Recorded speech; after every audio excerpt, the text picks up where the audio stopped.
और यही साइकिल है, आप देख सकते हैं। ये देख रहे हैं आप, जी झंडा जी देख रहे हैं। जी जी तो ये हनुमान जी हमारे साथ चल रहे थे जी नहीं तो अपन तो बहुत आम आदमी है, अपन से तो ये नहीं हो पाता। ये देख रहे हैं आप, ये झंडा जी जी ये अभी जो है टूट गया था, ये प्रभु श्री राम है यहाँ पे। जी जी जी तो जो तीनों त्रिलोक का उस गाड़ी को कौन रोक सकता है? जी जी है कि नहीं है? हर जगह से हरी झंडी मिलती गई मिलती गई मिलती गई। मैं खुद भी बिलीव नहीं करता था, आप बिलीव नहीं करेंगे। रात को जो है मेरे पैरों में इतना दर्द होता था जी। क्योंकि कभी आदत नहीं थी 100 किलोमीटर चलाने की, और वो भी 35 किलो वजन लेके चलाने की आदत नहीं थी। तो मैं लगता था कि अगले दिन मैं यात्रा नहीं कर पाऊंगा। फिर मैं प्रभु से प्रार्थना करता था, प्रभु जैसी आपकी इच्छा, आप जो चाहेंगे वही होगा। वो तो मुझे पहले ही पता है कि अगर आपने मुझे इस यात्रा पे तो कुछ ना कुछ तो आपकी मनसा होगी। अगले दिन बिल्कुल बॉडी में दर्द नहीं होती, नहाने के बाद तो बिल्कुल भी नहीं होती। सही बता रहा हूँ मैं आपको। साथियों नमस्कार, मैं रविदेव गिरी, आप देख रहे हैं जनसभा टीवी न्यूज। इस समय हम जनपद गाजीपुर के बाराचौर विकास खंड के बाराचौर ग्राम सभा में पहुंच चुके हैं। आपको बता देना है कि गाजीपुर वीरों की धरती, शहीदों की धरती, और खास करके बता दे रहे हैं कि हमारे बाराचौर में शेर पैदा होते हैं जो प्रभु श्री राम की नगरी अयोध्या से होते हुए बाबा विश्वनाथ नगरी भोपाल से अपनी साइकिल लेकर चले थे और हमारे बीच आज अपने जन्मभूमि और पैतृक आवास पे पहुंच चुके हैं। इनका हमारे चैनल में बहुत बहुत स्वागत, अभिनंदन, वंदन करते हैं। बहुत धन्यवाद, बहुत बहुत धन्यवाद जी। आपकी यात्रा कहाँ से शुरू हुई और किस प्रकार से आपके मन में विचार आया? मैं एक 75 आर्ट चैलेंज कर रहा था मैं जी। तो इसमें जो है इस चैलेंज में मैंने कुछ अपना ऐड किया, जिसमें मैं रोज सुबह शाम मंदिर जाता था मैं। फिर कुछ दिन बाद ऐसी चेतना से आया, फिर मैंने हनुमान चालीसा रोज पढ़ना चालू किया। जी। फिर चेतना में और अच्छी बातें आ गई। भगवत गीता का मैं अध्ययन कर रहा था। फिर भगवत गीता मैंने 3 बार अध्ययन करने के बाद फिर रामचरितमानस पढ़ने लगा। फिर और मतलब अंदर में ऐसी चेतना ले कि नहीं मतलब राम जी का चरित्र सुन के वो ऐसा लगा कि राम जी के पास चलना ही पड़ेगा। फिर अंदर से चेतना आई। फिर हमने साइकिल धनतेरस में हमने खरीदी और फिर प्लान किया हमने, और 15 दिसंबर 2023 को मैं भोपाल से निकला। मैं फिर विदिशा रुका मैं एक दिन। फिर अगले दिन जो है मैं एक बीना, जानते होंगे आप, तो बीना में रुका मैं। बीना के बाद अगले जगह जो है मैं ललितपुर में रुका। फिर ललितपुर से मैं ओरछा गया, जहाँ राम राजा सरकार का बहुत भव्य मंदिर है, बहुत सारी किला।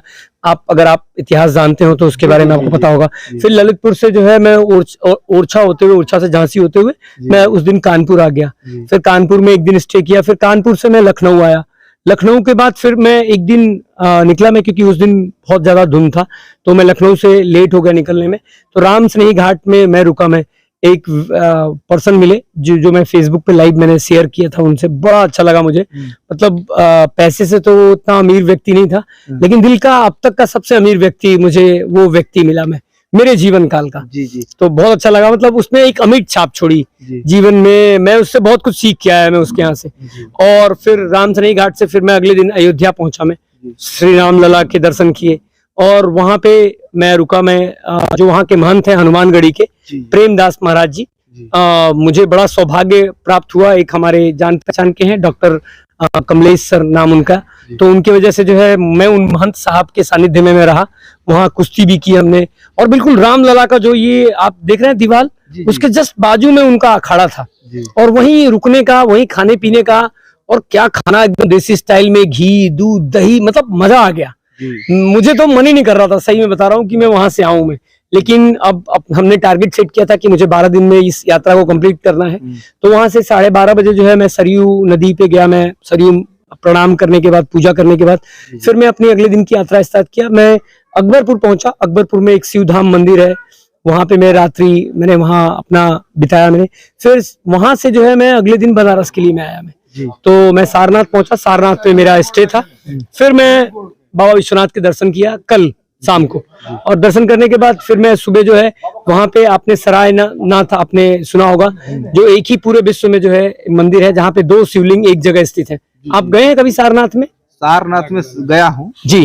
तो उस मंदिर में गया, विधिवत पूजा उच्छा हुई, पंडित जी से पूजा अर्चना करने के बाद फिर वहां से 9:30 बजे मैं निकला, और लगभग 5 बजे जो है मैं अपने पैतृक निवास पे मैं आपके सामने जो है ये लाइव अपन बात कर रहे हैं। सबसे अहम बात आपको हम बता दे रहे हैं कि जो इन्होंने किया है, कभी कभार हमारे मन में विचार तो नहीं आया। बाकी आपसे बता देता हूं कि सावन महीने में बाबा बैजनाथ का दर्शन करने हम लोग बहुत मेहनत करके 125 किलोमीटर की दूरी होती है, पैदल यात्रा करते हैं। जी, जी। बाकी आपसे बता दे रहे हैं भाई साहब कि उस दौड़ की अगर शाम हो जाए और 15 किलोमीटर चलने के बाद उस दौड़ की आपकी स्थिति बता दे रहे हैं कि शाम को सोने के बाद हम लोग को नींद ला जाती तो ये नहीं लगता था कि हम लोग कहाँ सोए हैं। जी, जी। बाकी आपको प्रभु श्री राम की महिमा थी कि जो आपने इतने दूरी का सफर इस सफर ये देखिए मैं को आपको प्राप्त किए हैं, और यही साइकिल है, आप देख सकते हैं। ये देख रहे हैं आप, जी, झंडा जी। देख रहे हैं। जी जी तो ये हनुमान जी हमारे साथ चल रहे थे, जी नहीं तो अपन तो बहुत आम आदमी है, अपन से तो ये नहीं हो पाता।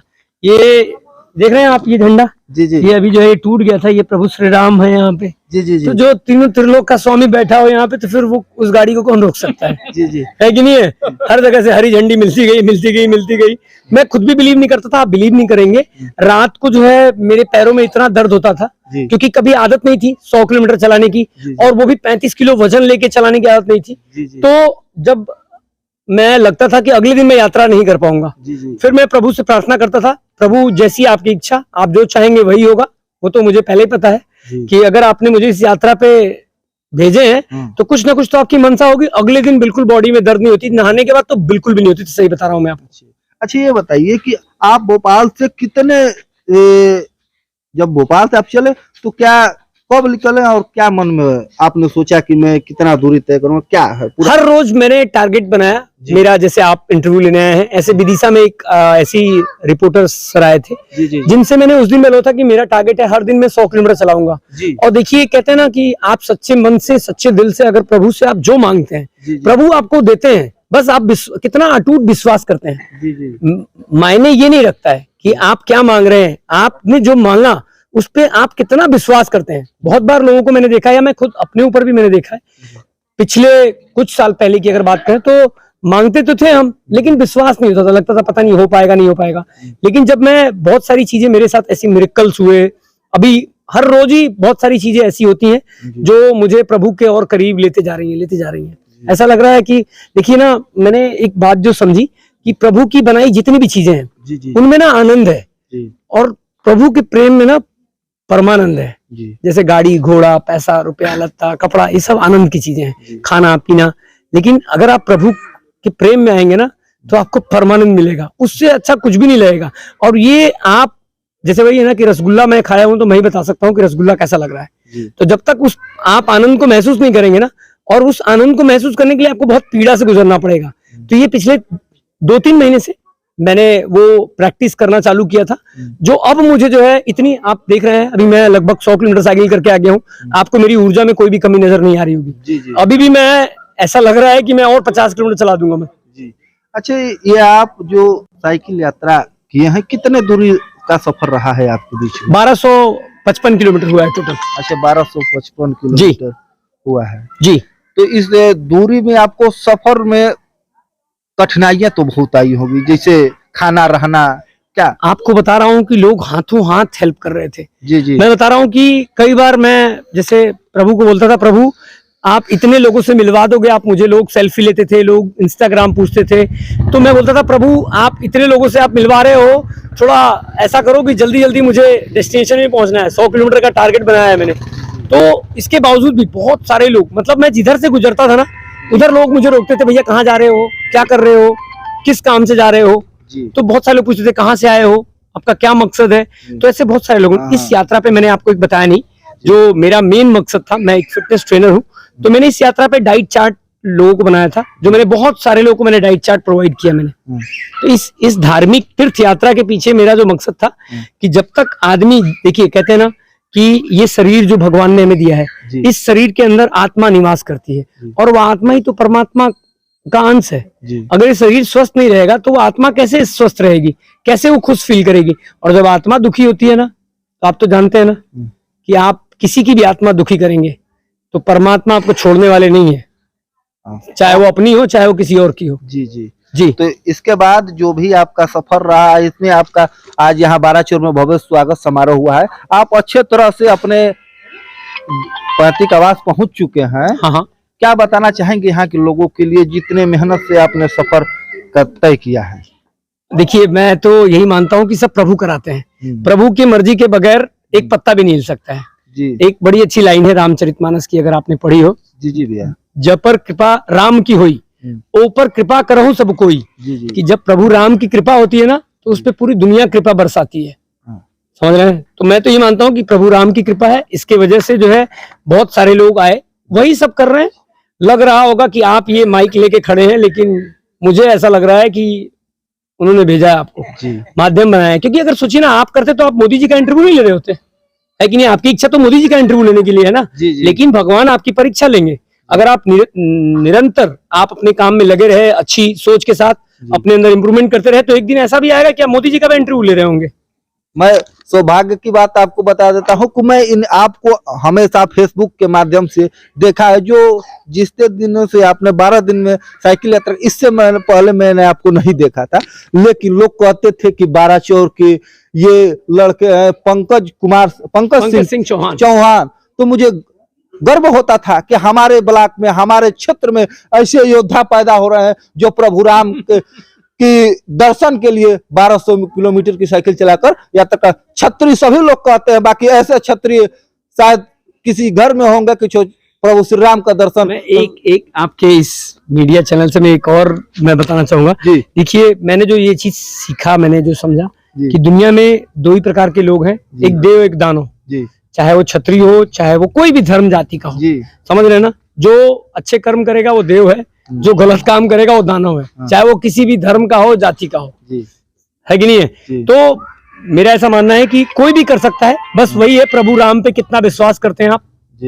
प्रभु पे जो विश्वास करेंगे तो प्रभु आपको शक्ति देंगे, आप नहीं करेंगे तो प्रभु कहेंगे ठीक है, अब आप मेरे ऊपर विश्वास नहीं करोगे। जो तीनों त्रिलोक के स्वामी हैं, तो उनके ऊपर विश्वास, लोग जैसे मैं बहुत लोगों को बोलता हूं मैं कि दूध है, दूध के अंदर मलाई है, दही है, लेकिन उसको मलाई बनने के लिए कितना जलना पड़ता है, दही बनने के लिए कितने देर एकदम स्टेबल एक पोजीशन में रहना पड़ता है।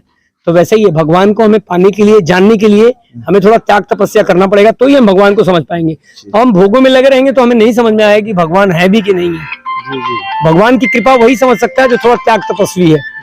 जी। और आपके शिक्षा दीक्षा के बारे में मानते हैं कि आपके जन्म 12 चोर में हुआ। जी। कब कैसे आपकी शिक्षा दीक्षा रही और किस प्रकार से आपका भोपाल तक का सफर रहा? शिक्षा दीक्षा हमारी ऐसी रही कि बचपन में जो है मैंने स्कूलिंग जो स्टार्ट की, मैंने यहाँ अपने गांव से स्टार्ट की। फिर मेरे पिताजी ने बलिया भिरगू आश्रम माँ सरस्वती शिशु मंदिर में जो है मेरा एडमिशन कराया। फिर कुछ साल में वहां मैंने पढ़ाई की, फिर उसके बाद गांव आ गया, फिर गांव पे हमने पढ़ाई की, फिर हमने डहिया पढ़ाई की, फिर इसके बाद जयपुर चला गया, मैं क्रिकेट खेलने लगा। क्रिकेट खेलते खेलते जो है फिर कुछ ऐसी चीजें हुई, एक्सीडेंट हुआ जिसकी वजह से मुझे क्रिकेट छोड़ना पड़ा। फिर जो है मैं चला गया भैया के पास, हमारे एक भैया हैं इम्पल्स मार्केटिंग में, मैंने भैया के पास बहुत सारी चीजें सीखी। मैं वो चीजें सीख के जो है मैं बिजनेस करना सीख गया। बिजनेस अच्छा रहा, लेकिन बहुत सारी चीजें मुझे नहीं पता थी, तो कुछ गलतियां हुई हमारे से, जिनकी वजह से मेरा बिजनेस वो गड़बड़ हो गया। फिर से मैं बैक हुआ, फिर घर आने के बाद मैंने एनालाइज किया और अपने अंदर धीरे धीरे इंप्रूवमेंट करता रहा। तो फिर मेरा स्पोर्ट्स पहले से फील्ड था, फिर से मैंने जो है जिम में जो है जाके जॉब स्टार्ट की। यहाँ 2 साल में रहा अपने गाँव। फिर इसके बाद जाके जिम में जो है मैंने जॉब स्टार्ट की, एक वहाँ भोपाल में जिम है। फिर उनके साथ जिम करते करते फिर मैंने पार्टनरशिप कर ली उनके साथ। फिर ऐसे ऐसे करके जो है प्रभु की कृपा से मेरा खुद का जिम आज है, प्रभु ने खुलवा दिया है। प्रभु ने बहुत सारे ऐसे लोगों से मिलवाया जो अमेरिका में रहते हैं, जिनको हम यहाँ भोपाल से लाइव ट्रेनिंग देते हैं हम उनको। जी। चलिए, आप हमारे मित्रों को इतना बताइए, और हमारे मित्रों के लिए आपका शुभ संदेश क्या देना चाहेंगे? मित्रों को शुभ संदेश की, देखिए, जब तक सारी चीज की जड़ होती है ना, कहते हैं ना कि पौधा सूख रहा है तो जड़ में पानी डालो, जड़ में काम करो। तो जड़ जो है वो भगवान है, जिन्होंने पूरी सृष्टि बनाई है। तो जड़ पे जब तक नहीं काम करेंगे ना, वो ऊपर खिलेगा ही नहीं। तो जड़ पे काम करना जरूरी है। जब तक हम भगवान की सिर्फ पूजा करने से नहीं होगा, भगवान ने क्या बोला है, क्या विचार दिए हैं, अगर उन विचारों को हम नहीं जानेंगे तो हमारा जीवन ऐसी अंधकार में रहेगा। भगवान ने कहा है कि जितने भी इंसान यहाँ दिख रहे हैं सबके अंदर मैं बसा हूं, लेकिन हम क्या करते हैं, हम इनसे नफरत करते हैं, हम इनसे प्यार करते हैं, हम इनसे नफरत करते हैं, इनसे प्यार करते हैं। भगवान ने कहा सबसे प्रेम करो, आपका कोई अधिकार नहीं है कि आप किसी से नफरत करो। लेकिन लोग क्या करते हैं, भगवान ने कहा किसी से ईर्ष्या मत करो, लेकिन लोग जलते हैं एक दूसरे को देख के, है कि नहीं है? भगवान ने कहा कि यहाँ दिल लगाओ, लोगों से दिल लगाओ, क्योंकि मैं बसा हूं हर किसी के अंदर, और बाकी चीजों में दिमाग लगाओ। लेकिन लोगों ने क्या किया, बाकी चीजों में दिमाग लगाया और जहां दिल लगाना है तो लोग उल्टा कर रहे हैं। इसीलिए तो लोगों के साथ उल्टा चीजें हो रही हैं। आप देखिए आज कितने लोग मेंटली टेंशन में हैं। लोग दिखाते हैं कि मैं खुश हूं, लेकिन अंदर से खुश नहीं है। नहीं है, दिखावे के खुश हैं, समझ रहे ना। और देखिए इस साइकिल यात्रा पे मैंने सीखा कि हमारा जीवन बिल्कुल साइकिल यात्रा की तरह है जी चलते रहना पड़ेगा आपको, जी तो ये साइकिल बैलेंस होगी। जैसे ही हम रुकेंगे ना साइकिल गिर जाएगी ना। तो जीवन को चलते रहना, चलाते रहना बहुत जरूरी है। खाली दिमाग शैतान का घर होता है। आजकल लोग दिन भर फोन देखते रहते हैं। फोन भी बुरी चीज नहीं है, लेकिन फोन पे हम क्या देख रहे हैं ये मैटर करता है। जी जी आप चलिए, आप हमारे बीच देख सकते हैं कि सबसे आम बात, आपको बहुत बहुत शुभकामनाएं कि जो आपने प्रभु श्री राम के का दर्शन किए और आपको हर मनोकामना प्रभु श्री राम पूरा करे, जो इतना सफल काम करके आए हैं। हमारे मित्रों से आपको पंकज सिंह चौहान हमारे बीच थे, जो प्रभु श्री राम नगरी बाबा विश्वनाथ नगरी होते आप जन्मभूमि पे आ चुके हैं। ऐसी ही वीडियो देखने के लिए हमारे चैनल से जुड़े रहिए। तब तक के लिए बहुत बहुत धन्यवाद। श्री रामचंद्र की जय।